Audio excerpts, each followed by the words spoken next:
গল্প বলার রেকমা নেই গালে গপ্প, ভালো লাগার রেশমা নেই গালে গপ্প। চেনা অচেনা কাহিনী ভাষায় বোনা, বন্ধু তার ভাষা খুঁজে নে গাল গপ্প, গাল গপ্প, গাল গপ্প।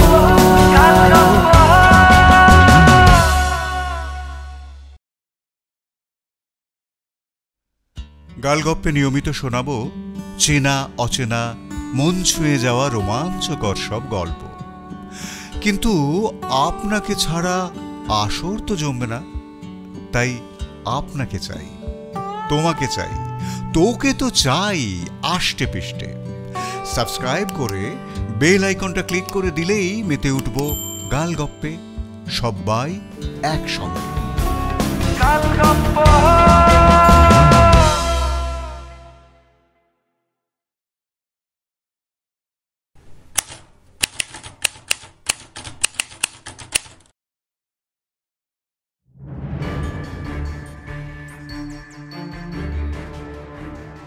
গালগপ্পে এখনকার গপ্প সিআইডি শিলাজিতের রহস্য অ্যাডভেঞ্চার স্মিতার হানিমুন।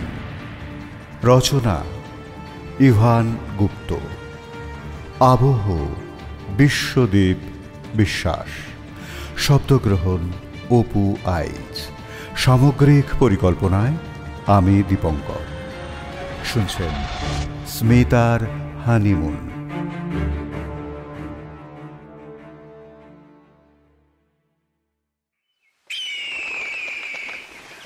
কাঞ্চনজঙ্ঘার এত ভালো ভিউ তুমি দার্জিলিংয়ের আর কোথাও পাবে না। সত্যিই অপূর্ব। আমি তো ভেবেছিলাম মেঘে ঢাকা থাকবে, কিন্তু বছরের এই সময়টা ক্লিয়ার ভিউ পাওয়া যায়, তবে এত ভোরে মেঘ কুয়াশার একটা চান্সও থাকে। Today we are lucky. হানিমুনের লাক বলো? এই জায়গাটার সম্পর্কে বোধহয় তেমন কেউ জানে না। কেউই তো নেই দেখছি। তবে এসব জায়গা তো তোমার চেনা। ঠিক সেভাবে চেনা বলা যায় না। ভিক্টোরিয়া স্কুলে পড়েছি, সে তো কার্শিয়ংয়ে। বন্ধুরা মিলে মাঝে মাঝে দার্জিলিংয়ে এসে কটা দিন কাটিয়ে যেতাম। তখন এখানে আসতাম বাইক নিয়ে। সেসব কি আর আজকের কথা? সেই দার্জিলিং আর আজকের দার্জিলিং কার্শিয়ংয়ে আকাশ পাতাল তফাৎ। এখন আর কেউ এখানে আসে না। দার্জিলিং নামটার মানে জানো? না তো, কি? দার্জিলিং শব্দটা এসেছে তিব্বতী শব্দ দর্জে-লিং থেকে। দর্জে মানে বজ্রপাত, আর লিং মানে স্থান, অর্থাৎ বজ্রপাতের স্থান হলো দার্জিলিং। বেশ ইন্টারেস্টিং তো। আই বেট এটা অনেকেই জানে না। কাঞ্চনজঙ্ঘাকে দেখো, মনে হচ্ছে না পাহাড়ের চূড়াটা কেউ সোনায় মুড়ে দিয়েছে? 22 না 24? সে আবার কি? বলছি 22 ক্যারেট নাকি 24? 22-এ তো আবার খাত থাকে। সফটওয়্যার ইঞ্জিনিয়ারের মুখে শ্যাকরার মতো কথা কেন? যার যা কাজ সে সবসময় তাই নিয়ে কথা বললে কি মারাত্মক একঘেয়ে ব্যবহার হবে বলো তো? ডাক্তার সবসময় রোগ নিয়ে কথা বলছে, সিভিল ইঞ্জিনিয়ার থান ইট আর সিমেন্ট নিয়ে, চার্টার্ড অ্যাকাউন্টেন্ট ব্যালেন্স শিট নিয়ে। এত সুন্দর জায়গা, মনে হচ্ছে এখানেই থেকে যাই। মধুচন্দ্রিমা এসে থেকে গেলে কলকাতায় ফিরে কি বলবো তোমার বাপের বাড়িতে? আহা, আমি বুঝি আমার একার থাকার কথা বললাম। যাই হোক, চলো এবারে ফেরা যাক। 7:15, সেই কোন ভোরে বেরিয়েছি। ব্রেকফাস্ট করতে হবে, খিদে পেয়ে গেছে, তারপর আবার ঘুমোবো।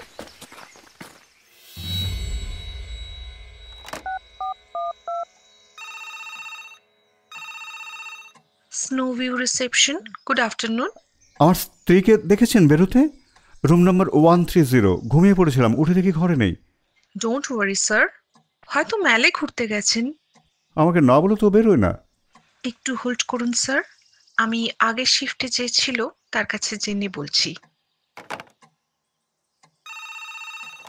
স্যার, আগের শিফটে যিনি ডেস্কে ছিলেন তিনি ম্যাডামকে বেরোতে দেখেছেন 12:30 নাগাদ। ম্যাডামের সঙ্গে ফোন নেই স্যার। ফোন নিয়ে বেরোলে কি রিসেপশনে ফোন করতাম? আপনি ম্যানেজারকে বলুন আমার সঙ্গে দেখা করতে। Certainly sir.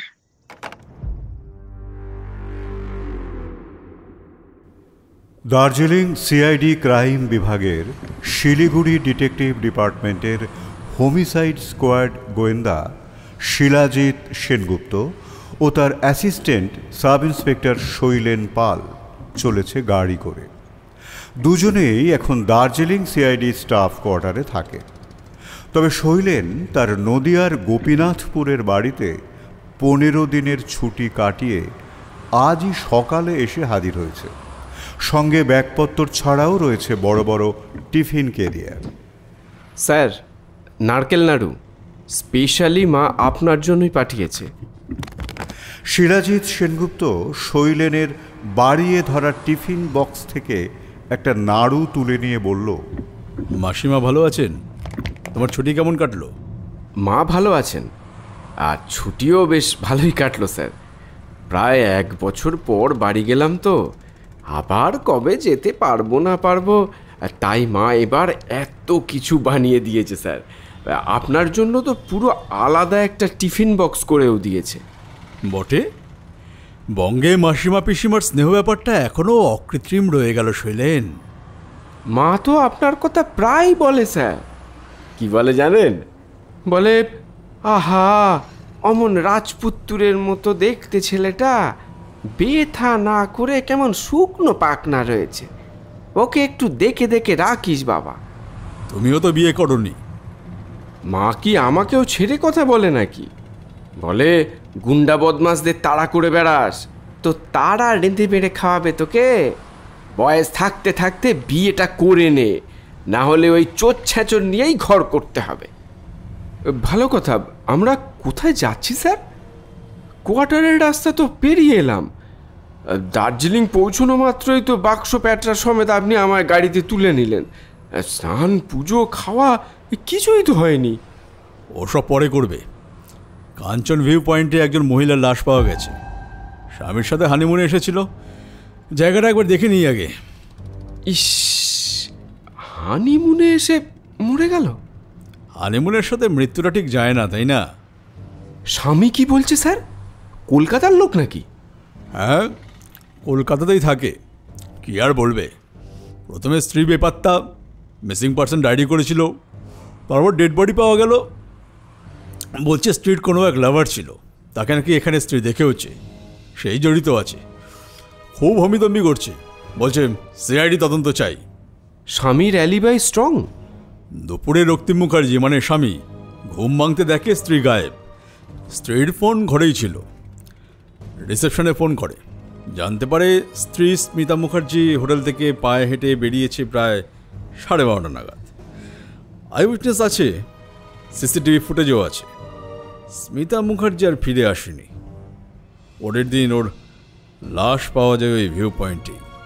ওখানেই ফিরে গেছিল সেই পুরনো প্রেমিকের সাথে দেখা করতে?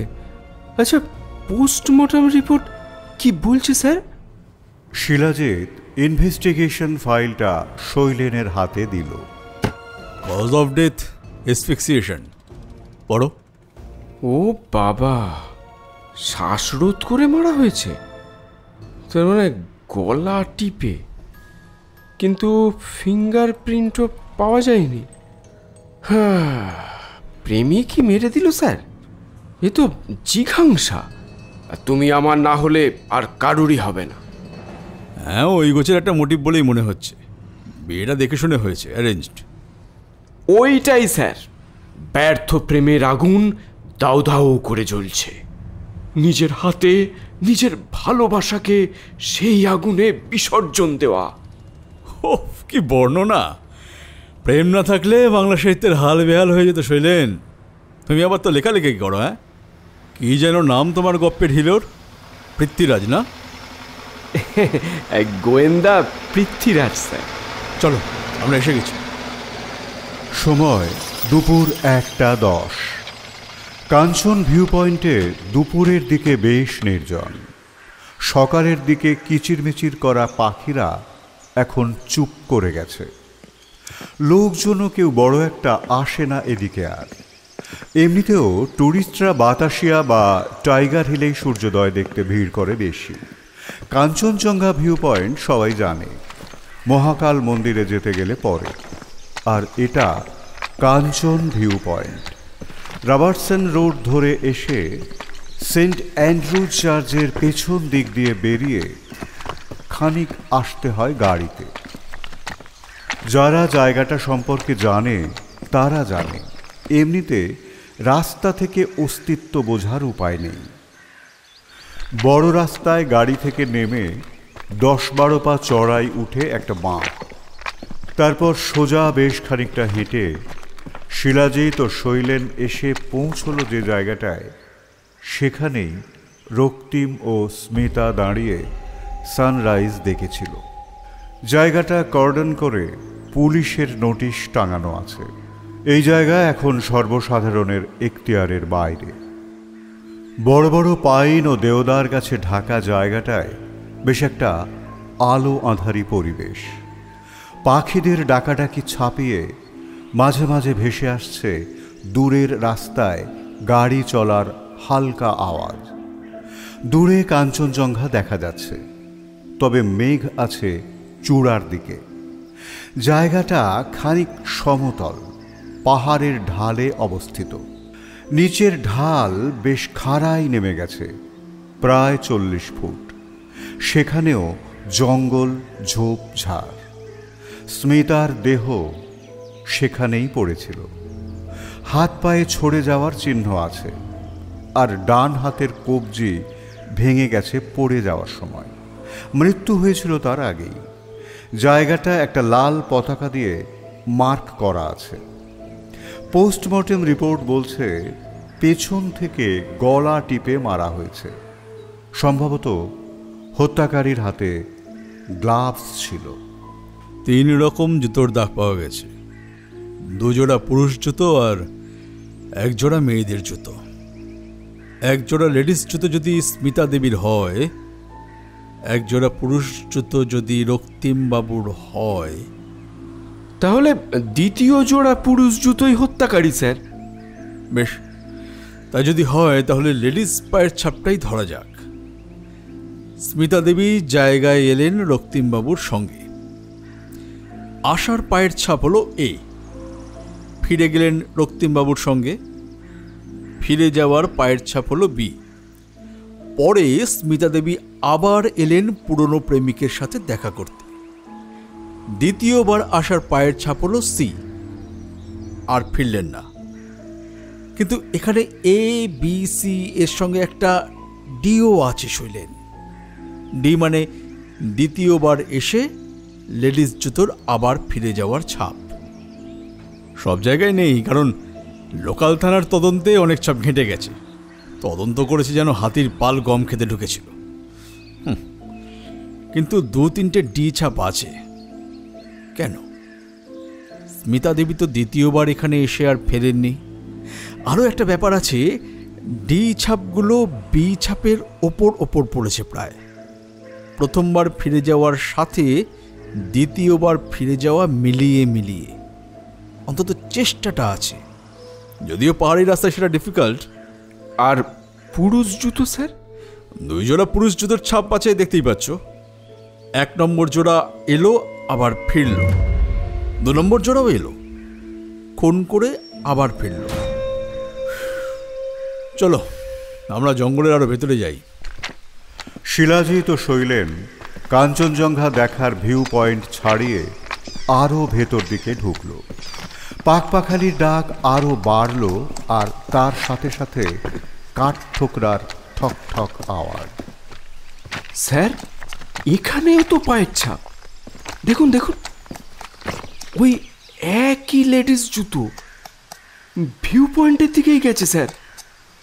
ওই দূরে দেখুন, ল্যান্টানার ঝোপটাও কেউ মারিয়ে দিয়েছে। এটা কিরকম হলো স্যার? যেরকমটা হলে বলা যায় জমে দই স্যার। শিলাজিৎ একটা সিগারেট ধরিয়ে লম্বা টান দিয়ে বলল, কেস জমে ক্ষীর। কিছুক্ষণ ধরে জুতোর ছাপ করে আমার মাথাটাই গুলিয়ে গেছে স্যার। মাথা গুলি দেওয়ার জন্য অনেক কিছুই কায়দা করা হয়েছে ঠিকই, আরও অনেক কিছু জানতে হবে আমাদের। শুনলেন স্মিতা দেবী দ্বিতীয়বার এখানে এলেন, সেটা দুপুরবেলা। ফরেন্সিক রিপোর্ট এই ক্ষেত্রে মৃত্যুর সঠিক সময় বলতে পারছে না। অ্যালিগার মার্টিস মানে মৃত্যুর পর বডি টেম্পারেচার পড়ার রেট দেখে অ্যাকুরেট বলা এক্ষেত্রে সম্ভব নয় এই ঠান্ডায়। দিন সম্পর্কে আমরা রিপোর্টে নিশ্চিতভাবেই পাচ্ছি, লাশ দেখতে পাওয়ার আগের দিনই মৃত্যু হয়েছে। কিন্তু কিন্তু এই ঘন্টার হিসেব অ্যাকুরেটলি দিতে পারছে না। এখানে ওটাই খুব জরুরি ছিল, বুঝলে? মৃত্যু হওয়ার ঘন্টা মিনিট কেন লাগবে স্যার? মানে রক্তিম ও স্মিতার এই জায়গায় আসা, ফিরে যাওয়া, তার সাক্ষী তো ভাড়ার গাড়ির ড্রাইভার, ফাইলে তার স্টেটমেন্টও নেওয়া আছে। আর দুপুরে তো স্মিতা দেবী একলাই হোটেল থেকে বেরিয়েছিল, তারও উইটনেস আছে। আর রক্তিমবাবু তো ঘরেই ঘুমোচ্ছিল। তাহলে দ্বিতীয়বার স্মিতা দেবী এখানে এলো কোন গাড়িতে? দ্বিতীয়বার এই জায়গা থেকে ফিরে যাওয়ার লেডিস জুতোর ছাপ থাকবে কেন? আই মিন ডি ছাপ। স্মিতা দেবী এই ভিউ পয়েন্ট ছাড়িয়ে আরও ভেতর দিকে গেছিল কেন? প্রশ্নগুলো রয়েই যাচ্ছে শৈলেন। যাই হোক, কয়েকটা ছবি তুলতে হবে, বুঝলে? নানান রকমের জুতোর ছাপের ছবিগুলো তুলে নাও, আর টুয়ার্ডস কাঞ্চনজঙ্ঘার দিকে মুখ করে সব ছবি তুলবে, নইলে কোন জুতোর হাঁটা ডাইরেকশন কোন দিকে ছবিতে দেখে বোঝা মুশকিল হবে। নিজের ভিউইং ডাইরেকশনটা ফিক্সড রাখবে। তবে তার আগে আরেকটা কাজ করো দেখি, গলা ছেড়ে চেঁচাও দেখি। স্যার? হ্যাঁ, চেঁচাও, মানে যাকে বলে পরিত্রাহী চিৎকার। কি বলে চেঁচাবো স্যার? যা খুশি, নাও স্টার্ট। লক্ষণ বলিলেন, আর যে এই সেই জনস্থান মধ্যবর্তী প্রশ্রবণ গিরি, এই গিরির শিখর দেশে আকাশ পথে সতত সঞ্চারমান জলধর মণ্ডলীর যোগে নিরন্তর নিবিড় নীলিমা অলঙ্কৃত। শিলাজিৎ হাঁ করে কিছুক্ষণ শৈলেনের দিকে তাকিয়ে থেকে বলল, এটা কি হলো? আমি চেঁচিয়ে কিছু কথা বলতে বলেছি, কামান দেখতে বলিনি। কি করবো বলুন স্যার, আপনি ফস করে বললেন চেঁচাও, মাথায় ওই স্কুলে পড়া শীতের বনবাসটাই চলে এলো। শিলাজিৎ ফোন বার করে ড্রাইভার শ্যাম গুরুংকে ফোন করল। শ্যাম ফোন ধরতেই বোঝা গেল গান বাজছে। তারপর গান বন্ধ করা হলো। শ্যাম, कोई आवाज सुनाई दिया? आवाज नहीं सर, और गाना भी चल रहा था, कुछ भी नहीं सुना। क्या हुआ सर? শিলাজিৎ চিন্তিতভাবে লাইন কেটে দিয়ে ফোনটা শৈলেনের হাতে দিয়ে বলল, নাও, না ফোন নাও, ছবিগুলো তোলো, তারপর এখান থেকে যাওয়া যাক। তোমাকে কোয়ার্টারে ড্রপ করে দিয়ে আমি যাবো সদর থানায়, রক্তিমবাবুর সাথে কথা বলা দরকার। আমি যাব না স্যার। পারবে? ট্রেন জার্নি করে এসেছো, খাওয়া দাওয়া হয়নি। পারবো স্যার, কেন পারবো না। তবে বলছিলাম কি, ওই কোয়ার্টার তো যাওয়ার পথেই পড়বে, আমাকে 5টা মিনিট সময় দিলে আমি ওই মালপত্র আর মায়ের দেওয়া নাড়ু সন্দেশ এসবগুলো ঘরে রেখে একেবারে ঝাড়া হাত পা হয়ে চলে আসি। গুড, তুমি 1 ঘন্টা নাও, স্নান সেরে এসো, অনেক ফ্রেশ লাগবে। আমরা বাইরে খেয়ে নেব। আমি ততক্ষণ সাইবার ক্যাফেতে ওই পায়ের ছাপের ছবিগুলোর প্রিন্টস বার করি। Okay sir. শ্যামদা, अरे ओ श्यामदा, क्वार्टर को चलो, क्वार्टर को चलो। तुम्हारे लिए भी आलादा करके मिष्टी लाया, माताजी पाठाया। ওফ শৈলেন, তোমার হিন্দি লেভেল একটা গতি করো, নইলে শ্যাম গুরুং ড্রাইভ করতে করতে কোনদিন অজ্ঞান হয়ে যাবে। সদর থানার ওসি দীনেশ দর্জে, ছোট করে সবাই বলে ডিডি, 3 পুরুষ ধরে ডেলোর বাসিন্দা। ওনার বাকি ভাইয়েরা সব হোটেল ব্যবসায় নিযুক্ত। বাঙালি ট্যুরিস্টদের সাথে কথা বলে বলে ডিডির বাংলা বলতে বা বুঝতে কোনো অসুবিধে হয় না। শিলাজিৎ থানায় এসে উঠে দাঁড়ানো ডিডির সামনের চেয়ারে বসতে বসতে বলল, বলো দীনেশ, কেমন আছো? তোমার ছোট ভাইয়ের হোটেল তো 3 তলা করছে দেখলাম, কি যেন নামটা? পরেশ তো? হ্যাঁ, আমি ভালো আছি স্যার। হ্যাঁ, পরেশ নাম। টুরিস্ট এত বাড়ছে, আর তাছাড়া কোভিডের লসটা একটু মেকআপ করার চেষ্টা করছে। কি খাবেন বলুন স্যার? পেট ভরে এমন কিছু খাওয়াও। আমার তো ব্রেকফাস্ট হয়েছে, আমার অ্যাসিস্ট্যান্টের তাও হয়নি। দার্জিলিং সদর থানায় বসেই ব্রেড অমলেট, আলুর দম ও চা দিয়ে খাওয়া সারল দুজনে। তারপর একটা সিগারেট ধরিয়ে শিলাজিৎ কাজের কথায় এলো। এবার কাজের কথা দীনেশ। রক্তিম মুখার্জিকে লকআপে রাখছো কেন? ডাইরেক্ট এভিডেন্স তো এখনো অবধি কিছু নেই, কোর্টে ঝামেলায় পড়বে। কি বলবো স্যার, শুরু থেকে খুব গরম দেখাচ্ছে। বলছে ওই ওর ওয়াইফের কে এক বয়ফ্রেন্ড আছে, এক্স বয়ফ্রেন্ড, এখানেই নাকি রয়েছে, তো আমরা কেন তাকে ধরছি না? উই আর ওয়ার্থলেস হি সেজ। সেই বয়ফ্রেন্ডের নাম চেহারা কিছুই জানে না, তো আমরা কি করে ধরবো? এখন সিআইডি ইনভেস্টিগেশন চাইছে। No offence sir, but we should get a fair chance. হোটেলে রাখলে নজর রাখার জন্য লোক দিতে হবে, পিক সিজন চলছে, আমাদের ম্যান পাওয়ারও তো কম, তারপর ট্যুরিস্ট যদি ভেঙে যায়, তাই আর কি। ঠিক আছে, নিয়ে এসো ওকে, আমি কথা বলি, তারপর রিলিজ করে দাও। হোটেলে থাকুক, বাইরে কোথাও যেন না যায়। হোটেলে করার নির্দেশ দিয়ে রাখো যেন চোখে চোখে রাখে। ওর এগেনস্টে যখন কোনো প্রমাণ নেই তখন লক আপে তো রাখা যায় না। তদন্ত চলুক। আর দুটো কথা, যে ড্রাইভার ওদের কাঞ্চন ভিউ পয়েন্টে নিয়ে গেছিল তাকে আমি জেরা করব। আর এই স্মিতা দেবীর সবকটা সার্ভিলেন্স ক্যামেরা ফুটেজ আমার চাই। হোটেল থেকে বেরোলো, তারপর কোথায় গেল, এভরিথিং। মেলে তো সিসিটিভি ক্যামেরা আছেই, আরও যেখানে যেখানে আছে সব ফিট চেক করো। ফুটেজ থেকে মহিলার ফটো বার করে সব হোটেলে পাঠিয়ে দাও। কেউ যদি দেখে থাকে যেন ইমিডিয়েট জানায়। সার্টেনলি স্যার, 1 ঘন্টার মধ্যে সব ব্যবস্থা করছি। রক্তিম ও স্মিতার ফোন রিপোর্টে কোনো অ্যাবনর্মালিটি? স্মিতা দেবীর ফোনে হাজব্যান্ড ওয়াইফের একসাথে দুটো ছবি তোলা হয়েছে ওই স্পটে। ও একটা ওই জায়গার ভিডিও, যেমন টুরিস্টরা তোলে আর কি। একটা আউটগোয়িং ফোন কল আছে ওই দিন ভোরে, আর স্মিতা দেবী ওর বাপের বাড়িতে করেছে, অটো রেকর্ডিং হয়েছে।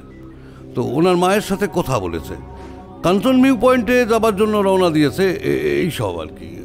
কল লিস্ট বলছে আগের রাতেও স্মিতা দেবী ওর মায়ের সঙ্গে কথা বলেছে, কিন্তু তার কোনো রেকর্ডিং নেই।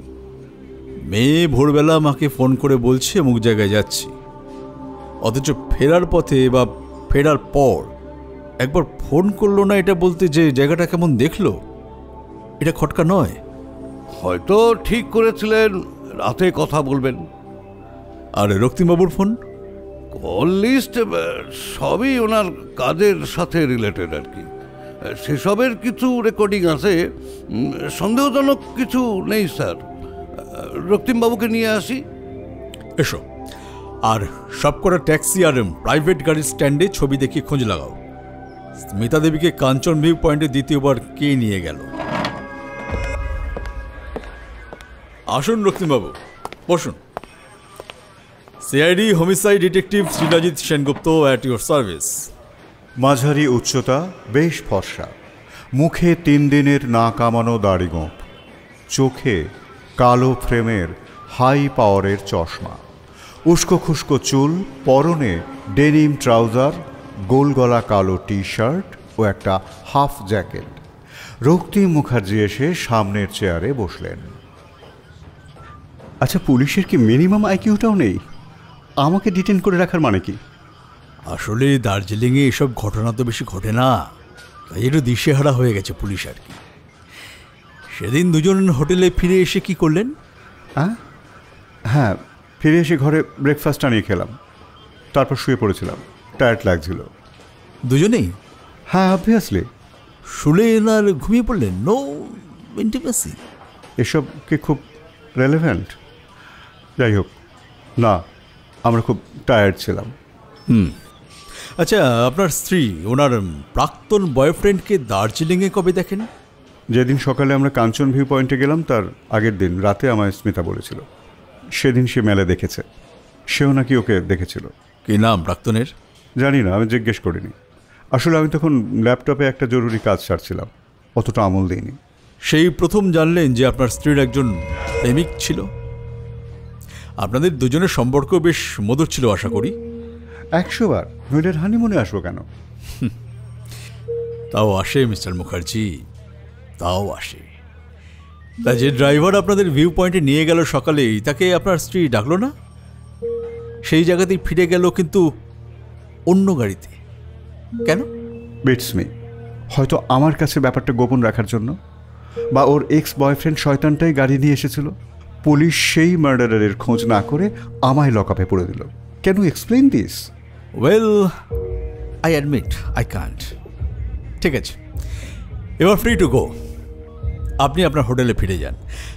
তবে হোটেলেই থাকবেন, গাড়ি নিয়ে কোথাও যাবেন না। Thank you. কিন্তু এভাবে কতদিন থাকবো অফিসার? আমার একটা চাকরি আছে, সেটা তো রাখতে হবে। কটা দিন অনলাইনে চালিয়ে নিন, বুঝলেন? আপনার স্ত্রীর প্রাক্তনকে যতক্ষণ না খুঁজে পাওয়া যাচ্ছে, ততক্ষণ আপনি শেষ ব্যক্তি যার সাথে স্মিতা দেবীর কথা হয়েছে, তাই না? So I am the suspect. Let's say you are valuable for the investigation. ভালো কথা। সেদিন আপনারা দুজনে ফেরার সময় গাড়িতে ওঠার আগে কি দেখলেন? ড্রাইভার ঘুমোচ্ছিল? ঘুমোচ্ছিল কিনা ঠিক খেয়াল করিনি। সিটে বসেছিল, মাথা পেছন দিকে হেলানো ছিল, গাড়ির সব কাঁচ তোলা ছিল, আর গান চালানো ছিল। ঠিক আছে, আপনি পাশের ঘরে গিয়ে কিছু শৈশবোধ করে হোটেলে চলে যান। You are free now. Shailen Pal এতক্ষণ ঘরের এক কোণায় চুপচাপ দাঁড়িয়ে কথাবার্তা শুনছিল। রক্তিমবাবু ঘর থেকে বেরিয়ে যেতে গুটি গুটি এগিয়ে এসে বলল, স্বামী স্ত্রীর মধ্যে ওই দিন কোনো ঝগড়াঝাটি হয়েছে কিনা জিজ্ঞেস করলেন না স্যার? শিলাজিৎ একটা সিগারেট ধরাতে ধরাতে বলল, হলেও কি আর বলবে? ওসব স্ট্যান্ডার্ড প্রশ্ন তো লোকাল পুলিশ করেই থাকে। প্রশ্ন যে অ্যাঙ্গেল থেকে করবে, সেই অ্যাঙ্গেল নিয়ে সতর্ক হয়ে যাবে। যত কম জিজ্ঞেস করবে ততই ভালো। তবে একটা খটকা আছে, স্বামী প্রথম জানছে স্ত্রীর একজন বয়ফ্রেন্ডও ছিল, আর সে এখন এখানেই। স্বামী একবার তার নাম জিজ্ঞেস করবে না, বা আর কিছু ডিটেলস? ঠিকই বলেছেন স্যার, এই ব্যাপারে পুরুষদের অ্যান্টেনা ভালোই সজাগ। সব কাজ ফেলে আগে পুরোটা শুনবে। একজন কনস্টেবল ঘরে এসে স্যালুট করে দাঁড়ালো। অ্যাট ইজ, বলো। কনস্টেবল জানালো ওই ড্রাইভার এসেছে। শিলাজিৎ বলল, নিয়ে এসো। একজন ফর্সা রোগা পাতলা চেহারার নেপালি ছেলে, বয়স 25-26 হবে, ঘরে ঢুকলো। তারপর হিন্দি মা বাত করনো হুঁচা? স্যার আমি হাফ বাঙালি, মা বাঙালি। বটে? কি নাম? অচিন্ত লামা। আমার মা কলকাতায় বিউটি পার্লার চালায়, আর বাবা এখানে মাউন্টেন রিট্রিট লজের ম্যানেজার। আচ্ছা অচিন্ত, এই যে তুমি ভোরবেলা ওই সাহেব মেম সাহেবকে গাড়িতে করে কাঞ্চন ভিউ পয়েন্টে নিয়ে গেলে, যাওয়ার বা ফেরার সময় দুজনের ঝগড়াঝাটি কিছু হয়েছিল? না স্যার, গাড়িতে হয়নি। যাওয়ার সময় তো মেম সাহেব বেশ কথা টথা বলছিল। সাহেব বেশি বলছিল না, হুঁহা করে জবাব দিচ্ছিল, কিন্তু ফেরার সময় দুজনে একদম চুপচাপ ছিল। মেম সাহেবের মুখে একটু শুকনো শুকনো লাগলো, তবে ঠিক বুঝিনি। মাফলার সানগ্লাস টুপি সব পরা ছিল তো। মেম সাহেব সানগ্লাস খোলেনি একবারও?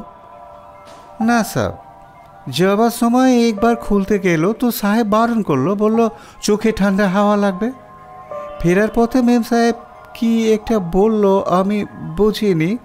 সামনে একটা বেঞ্চ ছিল, মন ওই দিকেই ছিল। উত্তরে সাপ বলল নট নাও, হোটেলে গিয়ে কথা হবে।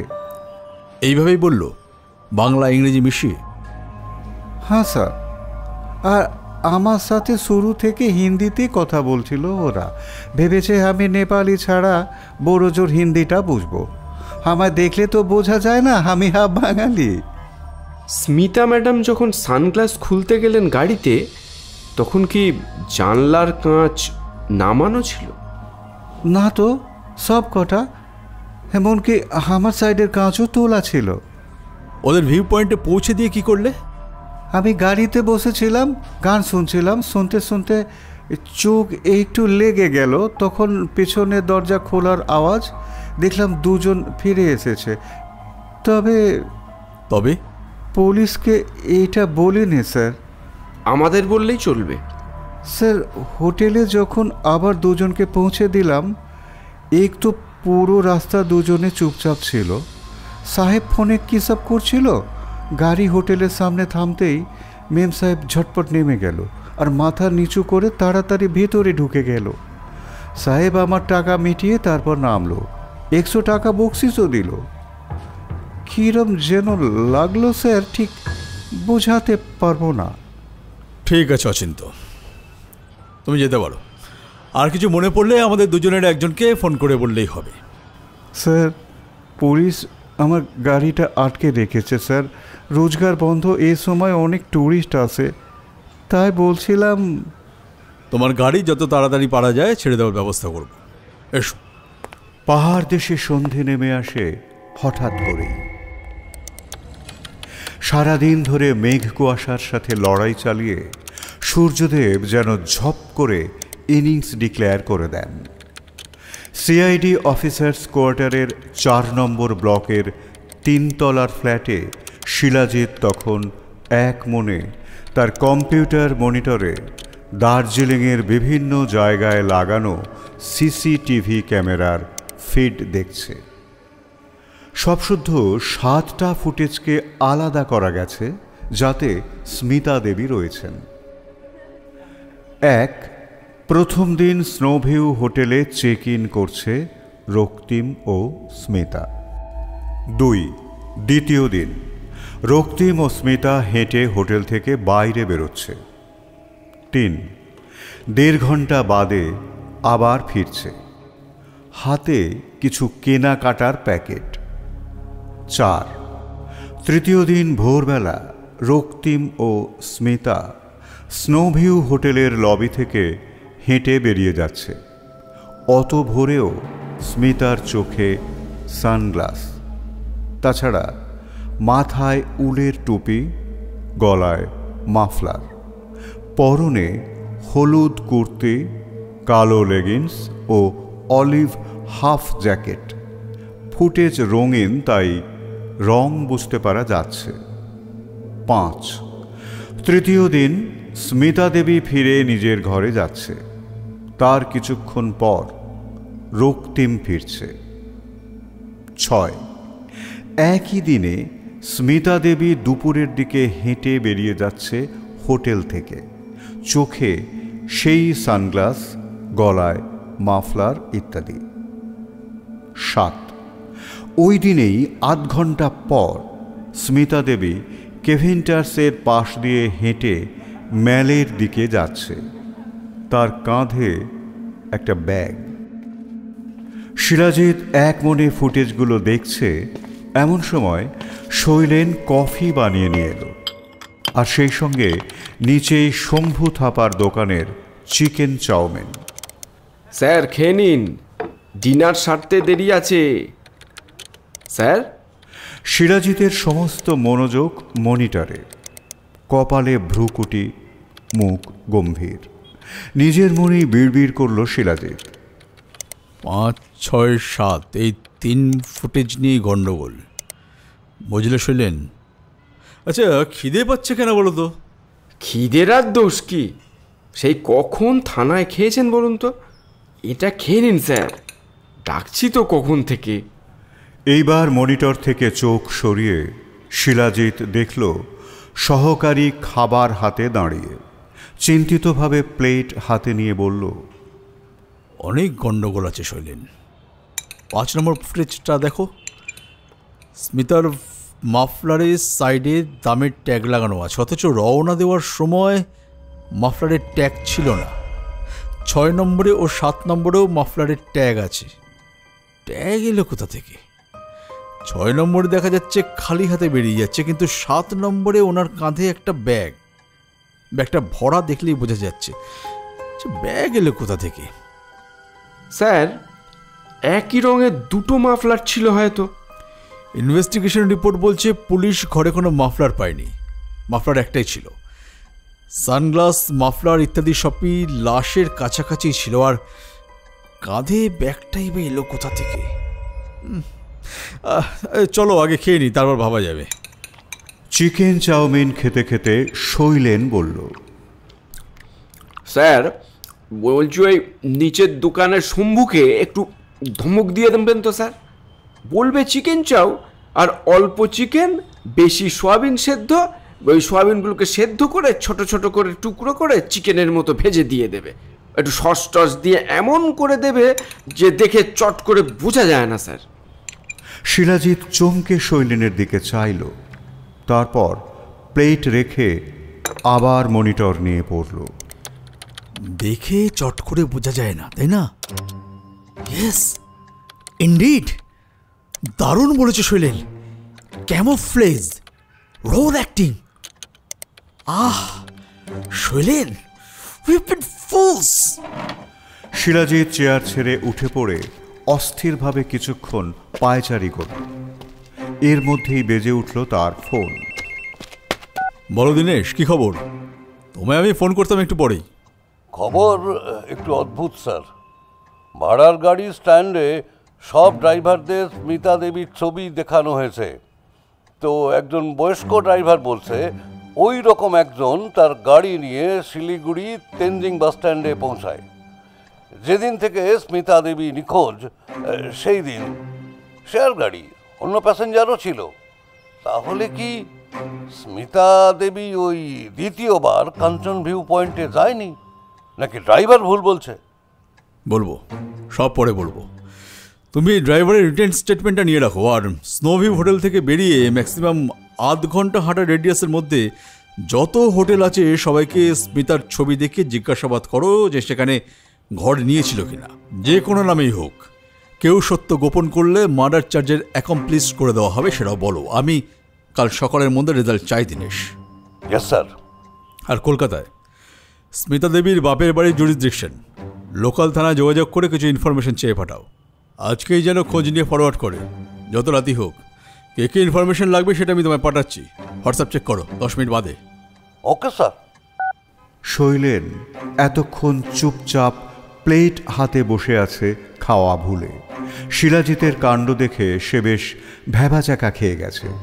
এবার একটা প্রশ্ন করল। যিনি মারা গেছেন তিনি স্মিতা দেবীই তো স্যার? রক্তিমবাবু লাশ শনাক্ত করেছে? শিলাজিৎ এবার খাওয়ায় মন দিতে দিতে বলল, তিনি স্মিতা দেবী, কোনো সন্দেহ নেই। তাহলে স্মিতা দেবী মারাও গেলেন, আবার প্রায় একই সময় শিলিগুড়ি কেটে পড়লেন, এটা কিভাবে সম্ভব স্যার? শিলাজিৎ হাসি মুখে বলল, যেভাবে শম্ভু ফাস্টফুডে সয়াবিন হয়ে যায় চিকেন, আর একটু প্রশ্নের ঘুড়ি ওড়া বৎস, তারপর উত্তরের ঝড় আসছে। পরের দিন খুব ভোরে এক পশলা বৃষ্টি হওয়ার পর আকাশ ঝকঝকে পরিষ্কার। দূরে কাঞ্চনজঙ্ঘার ওপর সকালের আলো পড়ে এক গম্ভীর নাটকীয় প্রেক্ষাপট তৈরি করেছে। ঘড়িতে 7:45। কাল সারা রাত দুজনের কেউই প্রায় ঘুমোয়নি, ঠিক যেমন ঘুমোয়নি দার্জিলিং পুলিশ বিভাগের একাংশ। কলকাতা থেকে যে খবর আসার জন্য শিলাজিৎ অপেক্ষা করছিল তা এসে পৌঁছয় রাত 9:30। তারপর শুরু হয় শিলাজিতের একের পর এক ফোন করা, আর শৈলেনের কাপের পর কাপ চা বানিয়ে যাওয়া। রাত 4:10 ফোন আসে মানেভঞ্জনের কেশব হোমস্টে থেকে গ্রেপ্তার করা হয়েছে একজনকে, যাকে গ্রেপ্তার করার উদ্দেশ্যে সারা রাত ধরে এত আয়োজন। তাকে গ্রেপ্তার করে পুলিশ শটান নিয়ে আসছে দার্জিলিং। 5:30 থেকে সকাল 7টা অবধি শিলাজিৎ ও শৈলেন একটু গড়িয়ে নেয়। তারপর দুজনেই স্নান টান সেরে রেডি হয়ে এখন ডিম টোস্ট আর ব্ল্যাক কফি খাচ্ছে। খাওয়াটা জরুরি, কারণ আজও কিছু ধকল আছে। চটপট খাওয়াটা আরও জরুরি, কারণ দুজনকেই একটু বাদেই বেরোতে হবে। ঘড়িতে এখন 7:45। খাওয়া শেষ করে শিলাজিৎ একটা ফোন করল। ওই দিক থেকে উত্তর দিল সদর থানার officer in charge Dinesh Dorje. Morning sir. রাতে আর ঘুমোননি বোধহয়? মর্নিং দিনেশ। ওই ভোরের দিকে একটু শুয়েছিলাম, তুমি তো আগাগোড়াই জেগে।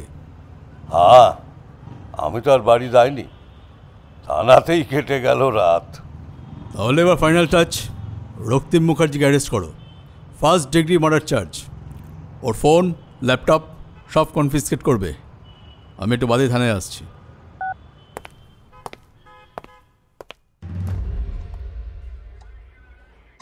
রক্তিম মুখ লাল করে বলে উঠল, সিআইডি তদন্ত আমিই চেয়েছিলাম মিস্টার সেনগুপ্ত। এটা কি ধরনের হ্যারাসমেন্ট আপনি জানেন না আমার মিনিস্ট্রি লেভেলে? শিলাজিৎ শান্তভাবে একটা সিগারেট ধরিয়ে বলল,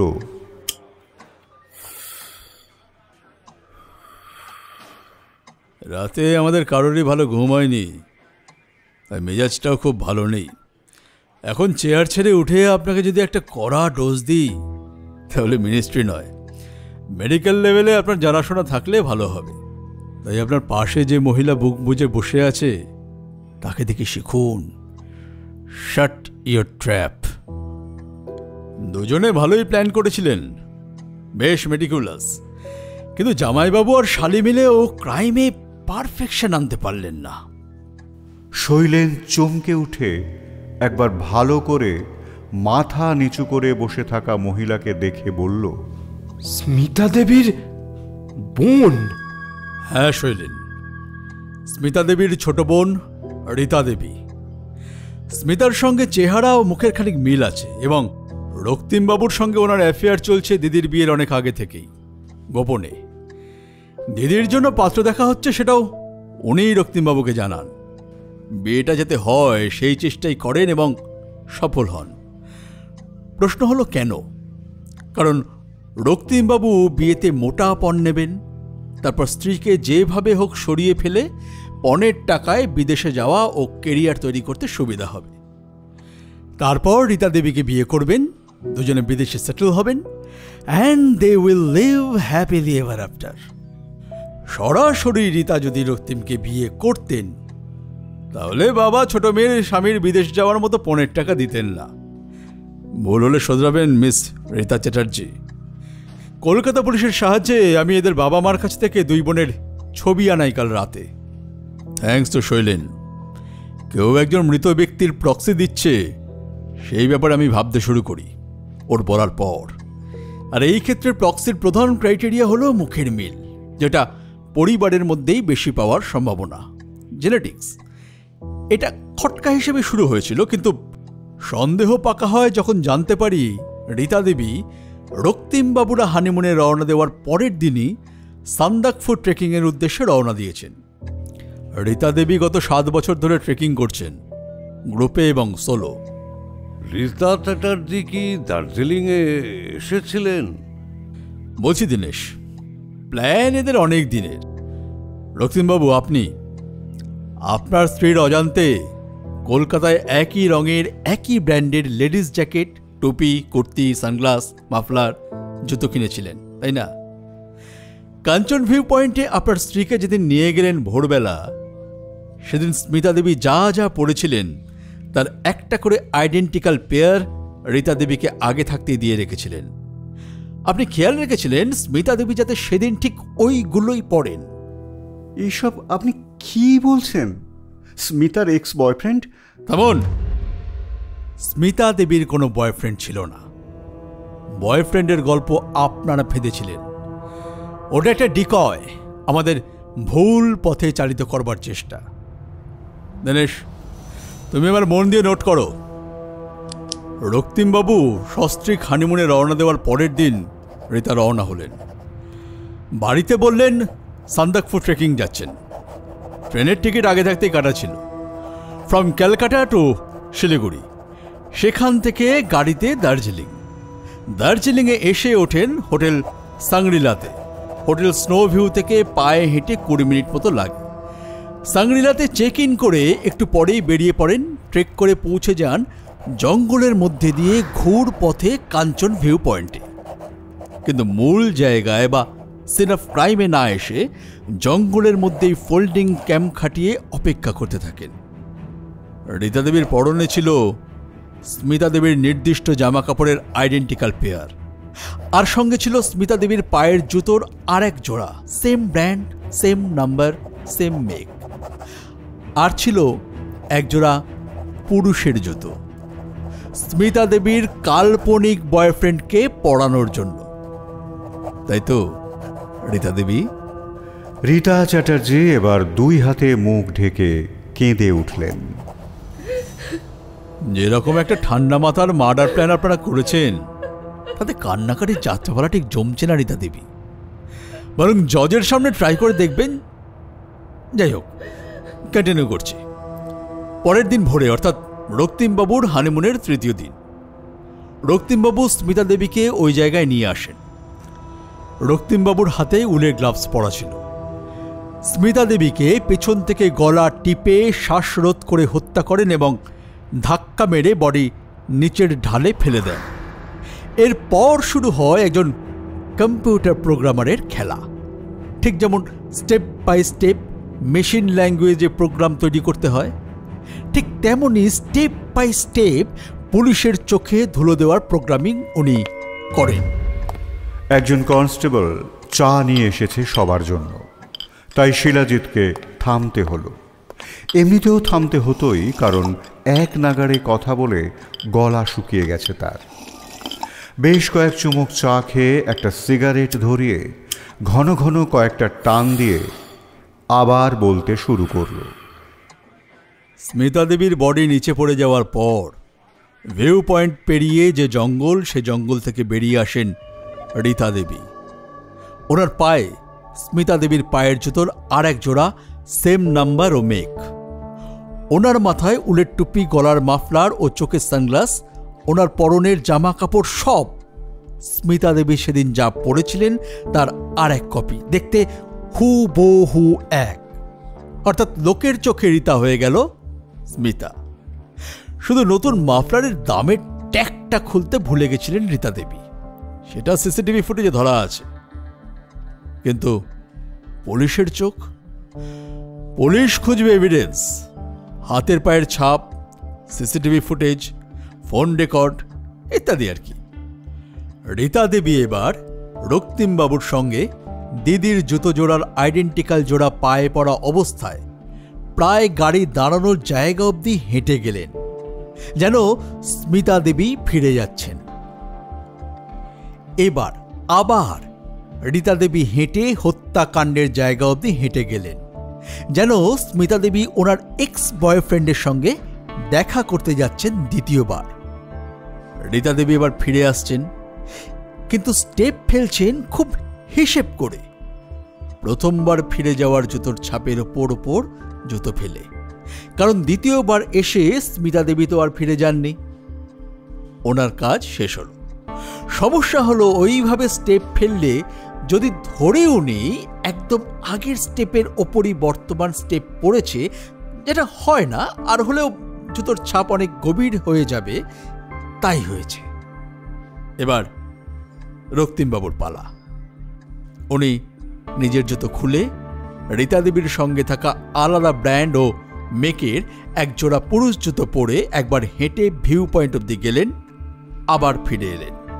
অর্থাৎ স্মিতা দেবীর প্রাক্তন প্রেমিক হেঁটে ভিউ পয়েন্ট অবধি গেল, স্মিতা দেবীকে হত্যা করে আবার ফিরে এলো। ব্যাস, দুজনের কাজ কমপ্লিট হলো। এরপর রক্তিমবাবু নিজের জুতো পরে নিলেন। ড্রাইভার ছেলেটি গাড়ির কাঁচ তুলে মিউজিক চালিয়ে বসেছিল। শ্বাসরোধ করার সময় স্মিতা দেবী যদি এক আধবার চেঁচিয়েও থাকেন, সেটা শুনতে পাওয়ার কথা ওর নয়। তবে গলা টিপে কাউকে হত্যা করার সময় ভিকটিম চিৎকার করার অবকাশ আর পায় না। স্মিতার কোনো বয়ফ্রেন্ড নেই, কোনো কালেই ছিল না। সে অত্যন্ত ভালো ছিল পড়াশোনায় এবং ইন্ট্রোভার্ট ছিল। রীতা ঠিক উল্টো, বেপরোয়া, ডানপিটে, এক্সট্রোভার্ট, পড়াশোনায় সাদামাটা। স্মিতা দেবী দ্বিতীয়বার আর কাঞ্চন ভিউ পয়েন্টে আসেননি, আসতে পারেন না, কারণ তখন তিনি মৃত। দ্বিতীয়বার রক্তিম, রীতা এরাও আসেনি। রক্তিম আগাগোড়াই চেষ্টা করে গেছে স্মিতা যেন সেদিন টুপি, মাফলার, সানগ্লাস এসব পরেই থাকে। স্মিতা গাড়িতে সানগ্লাস খুলতে গেছিল, রক্তিমবাবু বারণ করে, কারণ ড্রাইভারের চোখে স্মিতা বদলে গিয়ে রীতা হওয়ার ফারাক যেন ধরা না পড়ে। রীতা দেবীর মুখে একটা কাঠিন্য আছে, তাই ড্রাইভারের মনে হয়েছিল মুখ শুকনো লাগছে দেখতে, কিন্তু ড্রাইভ করতে করতে রেয়ার ভিউ আয়না দিয়ে দেখা ভালো করে কিছু বোঝা যায় না। রীতা দেবী ও রক্তিম পেছনের সিটে বসে ও চুপ করে থাকে, কারণ এমনিতে বোঝা না গেলেও রীতার কণ্ঠস্বর সম্ভবত স্মিতার মতো নয়। হোটেল পৌঁছে লবির সার্ভিলেন্স ক্যামেরার সামনে দিয়ে হেঁটে রীতা ঘরে ফেরে। দুজনে ঘরে বসে স্মিতার ফোন থেকে রীতার ছবি, কল লিস্ট, কল রেকর্ডিং সব ডিলিট করে। রীতা দেবী একটা অন্য সিম ব্যবহার করে রক্তিমের সঙ্গে যোগাযোগ রাখত, যেটা রক্তিমবাবুর ফোনে ইউনিটি সফটওয়্যার এজেন্সি নামে সেভ করা ছিল। সেই সিম খুলে ফেলে।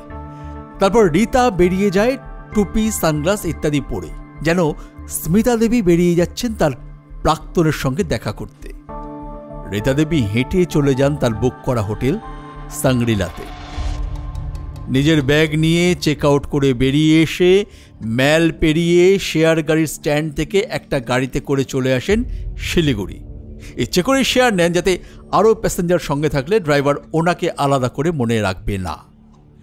শিলিগুড়ি থেকে প্রাইভেট গাড়ি বুক করে মাটিগাড়া রোড দিয়ে সোজা মানেভঞ্জন পৌঁছান। কতক্ষণ লাগবে দিনেশ? স্যার 85 কিলোমিটারের মতো রাস্তা, 3-3.5 ঘন্টা তো লাগবেই। রাস্তায় হল্ট দিলে আরও একটু বেশি। সম্ভবত পরের দিন সান্দাকপুর রওনা দিতেন। মানেভঞ্জনের কেশব হোমস্টে থেকে রীতা দেবীকে মহিলা পুলিশ দিয়ে গ্রেপ্তার করা হয়। একটু অসুবিধা হয়েছিল, ও সব দিকে পুলিশ চৌকিতে মহিলা পুলিশ কমই আছে। ডেকোরাম কিন্তু সব বজায় রেখেছি ম্যাডাম। কোর্টে বলতে পারবেন না আপনি মহিলা বলে আপনার সাথে অবিচার করা হয়েছে। রীতা দেবী মাথা তুলে শিলাজিৎকে একবার দেখে নিয়ে বিষণ্ণ হাসলেন, তারপর মুখ খুললেন। সব অবিচার কি কোর্টে বলা যায় মিস্টার সেনগুপ্ত? আপনি কেস ক্র্যাক করলে আপনার প্রমোশন হবে, সবাই প্রশংসা করবে, ব্যাস আর কি চাই? আর আমার পিঠে একটা লেবেল মেরে দেওয়া হবে, মেয়েটা খারাপ। আমার বাবা মা যেমন লেবেল মেরে দিয়েছিল, দিদি ভালো আর আমি খারাপ। দিদির প্রশংসা, দিদির সাথে তুলনা, দিদিকে নিয়ে তাদের সব আশা, আকাঙ্ক্ষা, স্বপ্ন। আমি ফেড আপ হয়ে গিয়েছিলাম। কোনোদিন কেউ জানার চেষ্টা করেনি, জানেন আমি কি চাই, আমি কি ভালোবাসি। প্রতিদিনের হিউমিলিয়েশনও এক ধরনের মার্টার, তিলে তিলে মানুষকে মারে। আপনি তো একদিনের মার্টার দেখছেন, প্রতিদিনেরটা তো দেখেননি। সূক্ষ্ম অপমান, হেনস্থা, অনাদর এসবের কমপ্লেন নিয়ে কি আর থানায় যাওয়া যায়? আমি একটু লোভী হয়ে পড়েছিলাম, নিজের মতো নতুন করে বাঁচতে চেয়েছিলাম। আমি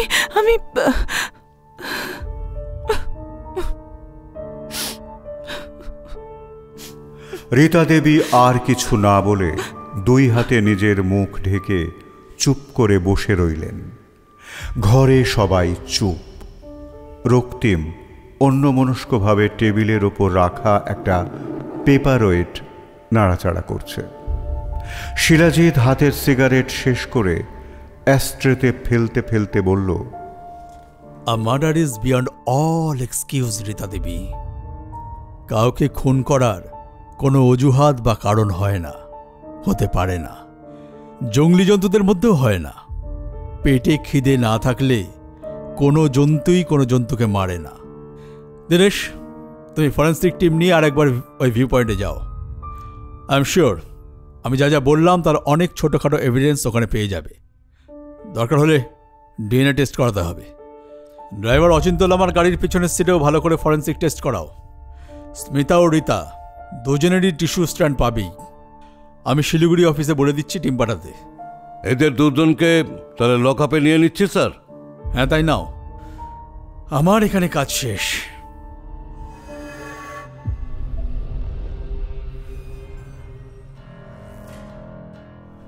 দার্জিলিং জমজমাট।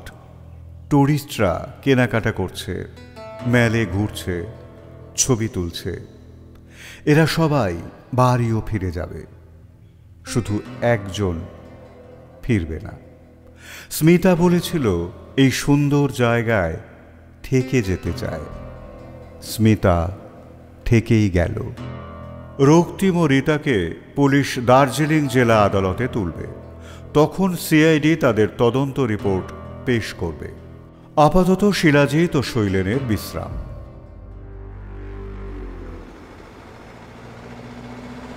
আজ রবিবার। দুজনে গাড়ি নিয়ে চলে এসেছে একটু নির্জন নিরিবিলি রঙ্গিত ভ্যালি টি এস্টেটের এলাকায়। গাড়িতে শুকনো খাবার দাবার রয়েছে। বেশ কিছুটা সময় এখানে কাটানোর প্ল্যান।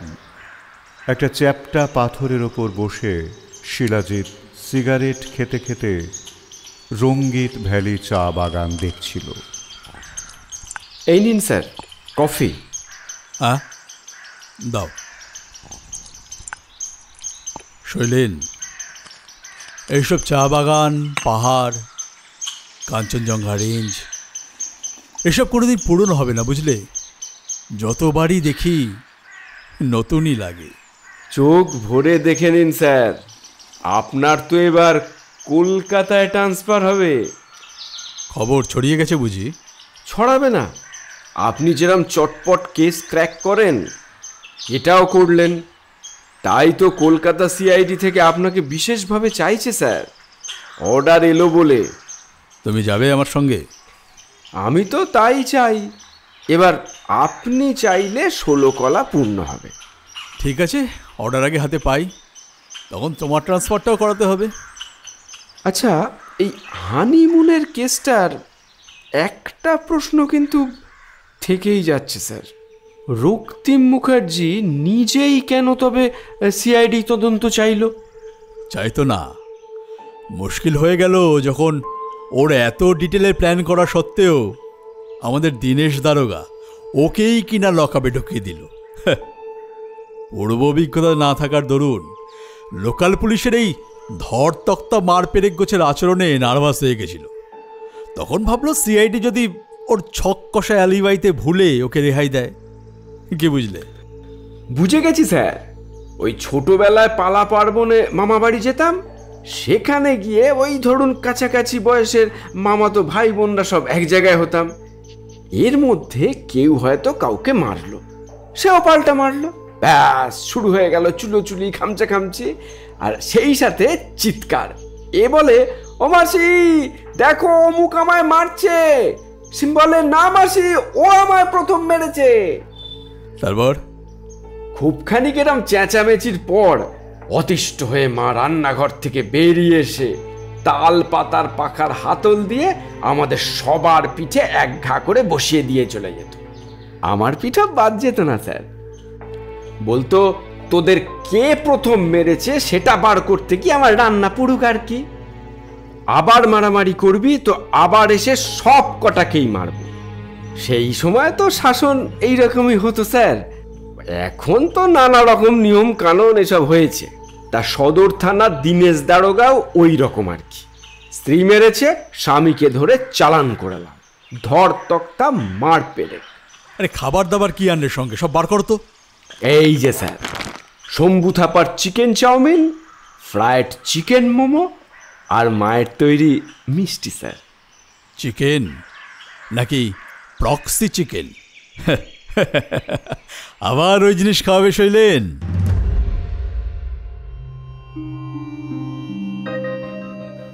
শুনছিলেন ইভান গুপ্তের গল্প স্মিতার হানিমুন। বিভিন্ন চরিত্রের সংলাপগুলো যারা বললাম, স্মিতা সঙ্গীতা, রীতা গার্গী, রিসেপশনিস্ট উপাসনা, শিলাজিৎ অপু, শৈলেন সঞ্জিত এবং ডিডি সঞ্জয়। গল্পপাঠ ও অন্যান্য কয়েকটি চরিত্রের সংলাপগুলো বলেছি আমি দীপঙ্কর। গালগপ্পে আবার দেখা হবে পরের গল্প নিয়ে। সবাই খুব ভালো থাকুন, সঙ্গে থাকুন। নমস্কার। ও হ্যাঁ, কেমন লাগছে সেটা জানাবেন কিন্তু।